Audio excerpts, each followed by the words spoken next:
Another high-yield topic on the board exam is that of DNA repair. It's very likely you would get a question which asks you to understand these mechanisms of DNA repair. So we have three of them that are the highest yield for you to be asked about. They are thymine dimer repair, mismatch base repair, and cytosine deamination. Thymine dimer repair is usually caused by UV radiation. So every time you step out into the bright sun, after you've been studying biochemistry all day, you could think about how your DNA is going to be repaired because you have enzymes to do so. Unfortunately, some people inherit a defect in the enzyme responsible for this repair. The enzyme responsible is called Excision Endonuclease. And if you inherit a defective copy of that gene, well, you could end up with Zeroderma Pigmentosum, a very high yield disease. Some of the repair enzymes are DNA polymerase and DNA ligase that are going to come in after the lesion is recognized by this excision endonuclease. I'll show you some illustrations that highlight this. Mismatch base repair is another type of repair mechanism that happens, whereas thymine dimer repair tended to happen during the G1 phase. Mismatch base repair is going to happen during the G2 phase, after the DNA has already been replicated through the synthesis phase. So mismatch base repair is very important. DNA polymerase by itself, with excision endonuclease repair, still makes a mistake on the order of 1 in a million. That's pretty good, 1 in a million. But it's not good enough because remember, we have 3 billion base pairs in our genome. So in order to get that added level of mutation prevention, the cells have a mismatch base repair system which goes back after the DNA has already been replicated. It makes sure that the bases are paired properly. So in mismatch base repair, there's at least 2 genes. One of these is called HMSH2, that stands for human MSH2, and HMLH1, human MLH1. These initiate a repair mechanism wherever mismatches are recognized. After these mutations are recognized and corrected, then DNA polymerase and ligase can come in and fill in the gaps appropriately. The clinical connection here is at the bottom, and it's called hereditary non-polyposis colorectal cancer, or HNPCC for short. Hereditary non-polyposis colorectal cancer. There's another name for this, and it's called Lynch syndrome. So in this particular malady, individuals have a defect in the repair of their mismatched repair after synthesis. So in HNPCC, what you see is accumulation of mutations, i.e. more solid tissue cancers. So somebody with Lynch syndrome is going to be predisposed to early cancer. Another repair mechanism which is tested is cytosine deamination. Going back to the structure of DNA and nitrogen bases, what did we see when cytosine became deaminated? Well, what we saw when it became deaminated was uracil. Remember, the loss of that amino group converted this into uracil. How does this happen? Spontaneously. Spontaneously, during the course of a day, many of the cells within your body will spontaneously get deaminated at their cytosines, thus creating uracil. Thankfully, we have a uracil glycosylase and an AP, which stands for apyrimidinic endonuclease, which can come in. It will cleave out the sugar that this uracil is bound to, and the AP endonuclease will cleave the phosphodiester bond, and then eventually the polymerase and ligase will fill in where the cytosine deamination step had occurred. So the net effect is that you don't want U's in your DNA. You only want C's and T's. So if the cytosine gets deaminated, it becomes uracil. Uracil has no business being in DNA. So through the action of uracil glycosylase, which will cleave the sugar-nitrogen-base bond, and then AP endonuclease, which will cleave the phosphodiester bond, you remove that uracil, and you can lay down the cytosine back where it should have been.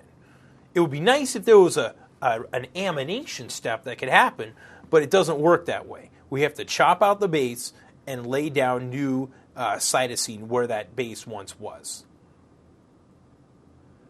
So here's your high-yield picture of thymine dimer repair. So you have thymines that are adjacent to one another, not across from one another, they're adjacent to one another. And there's an enzyme that's called Excision Endonuclease. Notice that these two thymines have formed a covalent bond. That should not happen. Thymines that form adjacent to one another should remain separate from one another. But if UV energy comes in, it could shuffle electrons around. So now that there's a covalent bond between these adjacent thymines, that is a problem. The next time this cell becomes replicated, the resultant DNA is either going to be mutated or it's going to be truncated in some way. This is a major lesion on the DNA sequence. So the excision endonuclease is going to come along. It's going to recognize this lesion, okay, and it's going to clip out. It's going to clip out the DNA here. Other pyrimidines can form dimers. In other words, you can get cytosine-cytosine dimers. In double-stranded RNA, you might get uracil-uracil dimers. That's not clinically relevant. For our purposes, it's thymine dimers are the only pyrimidine dimers you have to worry about. So if you're given a question that says pyrimidine dimers are forming, you should automatically assume that it's thymine dimers they're referring to. Now, the disease Zeroderma Pigmentosum. The disease Zeroderma Pigmentosum occurs when an individual inherits defective copies of Excision Endonuclease. This is an autosomal recessive disease, so you need not just one mutant, but two mutant copies of that enzyme in order to express the disease, the phenotype of the disease. So, how would you recognize one of these from a case on test day? It's going to be a patient that's very pale. Why? Because they're sensitive to UV light. They have a lot of freckles because every time they do get exposed to UV light, they're going to get mutations going on. They have multiple skin cancers, and they're even going to get corneal ulcerations because they don't have the ability to correct mutations that happen when they're exposed to UV light. These folks are going to sort of live a vampire existence because they want to come out only at night. So as illustrated here in the figure, you see that the net effect of the repair mechanism is that the removal of the covalent bond between the two thymines is accomplished and that the DNA gets laid back down in its place. That's shown here. You see that the affected mutation, the thymine dimer here, is clipped out by the excision endonuclease. Along comes DNA polymerase, and what's it going to do? Just like every polymerase here, it's going to read the template from 3 to 5. It's going to synthesize the DNA from 5 to 3. And the last little phosphodiester bond, that last little nick, how does it get filled in? It gets filled in with DNA ligase. You're going to see DNA ligase repeat itself over and over throughout this reviewed series. And the role of DNA ligase is always the same. It's to reform the very last phosphodiester bond to seal in some sort of nick that was created in the DNA. Now we need to discuss some additional genes that are important for maintaining the fidelity of DNA replication. After all, the name of the game is making sure that the DNA that gets copied is identical to the DNA you started with. So, the various mechanisms we already discussed include mismatch repair. This happens in the G2 phase, and if you remember, there were two genes, MSH2 and MLH1, which are responsible for ensuring that any mismatched bases made during the S phase are corrected. And when one of these genes was defective, it led to HNPCC, which is hereditary non-polyposis colorectal cancer, or Lynch syndrome. The name is a little bit misleading because you will see colon polyps in HNPCC, but the name is given to differentiate it from another disease called familial adenomatous polyposis, or FAP. So you will see some colon polyps here, but not as many as you see in the other disease, which is familial adenomatous polyposis. You will review that topic in the pathology section. All right, the other repair mechanisms include thymine dimer repair. Remember that the covalent bond between the two thymines, if it happens during G0 or G1 typically, has to be corrected. If that excision endonuclease is missing, the patient is going to have Zeroderma Pigmentosum, autosomal recessive disease. If cytosine deamination is not present, then the patient's going to accumulate uracil residues, and if they don't have the uracil glycosylase and the AP endonuclease necessary for that event, well, then they're going to accumulate mutation. What we need to add in here are some additional genes that control entry into the S phase. You see, what the cell needs to do is to block somehow the accumulations that accumulate during the G1 phase. Cells will accumulate these mutations, and the mutations will be repaired, but it takes some time. And sometimes the cell still has a lot of mutations occurring, and it's not ready to jump into the S phase. So, these mutations have to be removed before the cell enters the S phase, because once the cell enters the S phase, you're going to duplicate the mutations. They're already going to be there. They're going to be present in every cell derived from that parent cell. So, two genes we're going to focus on are P53 and retinoblastoma. P53 in particular being the most important. So P53 and retinoblastoma are examples of tumor suppressor genes. Let's define what a tumor suppressor gene is. A tumor suppressor gene, when they were initially identified, were genes that, when they were mutated, the cell would accumulate tumors. If the protein was put back into the cells, it would suppress the growth of tumors. Well, it turns out that the actual functions of these tumor suppressor genes is to encode proteins that slow down the cell cycle. And they slow it down so that it allows time for the repair mechanism to try and do its job before the DNA becomes duplicated in the S phase. So P53, think of it as it blocks. It blocks. It stands there like a barricade, and it blocks the entry from the G1 into the S phase. Retinoblastoma works fairly similarly to that, but P53 being the most important one. And actually, having said that, there's another function associated with P53 besides its role in slowing down the cell cycle and initiating DNA repair. And that other mechanism is that P53 can actually induce apoptosis. I think of P53 this way. It's sort of like a mob boss, a crime racketeer boss.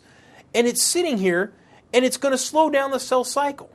It's going to slow down the cell cycle, but it's also going to send out some troops. It's going to send out a crew that just in case the job doesn't get done correctly, just in case the cell cycle doesn't get slowed down and things get repaired the way they should, it's going to whack the cell. The cell's going to get whacked. What do I mean by that? Well, P53 is going to induce apoptosis. So if the cell cycle doesn't slow down, if the DNA doesn't get repaired, what's going to happen? P53 is going to signal the cell to kill itself. So that's how P53 works. There's actually going to be viruses that you'll see later on that have an ability to make proteins that interfere with P53 function, that interfere with retinoblastoma function, and that's actually causes some of these viruses to cause cancer, to be tumorigenic. In particular, the hepatitis B virus, in particular, human papillomavirus. They have proteins which can sequester either P53 or retinoblastoma, and that allows these cells to cause cancers. A topic that we have not talked about yet is microsatellite instability. So let's define what a microsatellite is. A microsatellite is simply di and trinucleotide repeats that occur throughout the genome of an organism. Typically, it's in areas of the genome that are non-coding. And what I mean by that is it's areas of DNA that don't contain information that will be transcribed and translated into protein sequence. The relevance of microsatellite instability is that cells that lack mismatch base repair, because either they've acquired mutation, a person's inherited mutation defects in those genes, or they've somehow acquired a mutation through the environment to one of those mismatch base repair genes, well, in those individuals, the number of microsatellites will remain the same, but they'll have microsatellite instability. And what microsatellite instability means is that the number of di and trinucleotide repeats within those specific regions will tend to be different from one cell to another. In a healthy individual, you should have the same number of microsatellite repeats within a particular area of your genome in all your cells. But if you tend to have a defective mismatch base repair system, the number of microsatellite repeats in a given section of your genome is going to be different among each of your cells. So that's how they could ask you about that. They could describe in words or in a figure a specific region of DNA and tell you that the number of di and trinucleotide repeats is different in this region from one cell to another. They might ask you something about Lynch syndrome or HNPCC. They might ask you about the name of the gene for mismatch base repair, remembering that it's HMLH1 or HMSH2. So remember microsatellite instability. And as we talked about earlier, Lynch syndrome, which is another name for hereditary non-polyposis colorectal cancer, is caused by a defect in one of these mismatch base repair genes, HMLH1 or HMSH2. And in these particular cells, you're going to see microsatellite instability. That's the major tie-in here.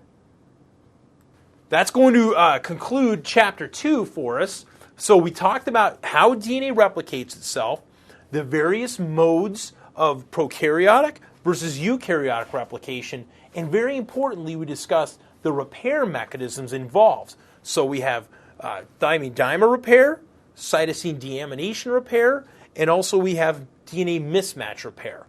Additionally, two very important proteins to consider for this replication repair process are the tumor suppressors p53 and retinoblastoma, because these are going to help slow down the cell cycle and allow all these repair mechanisms to carry out their function.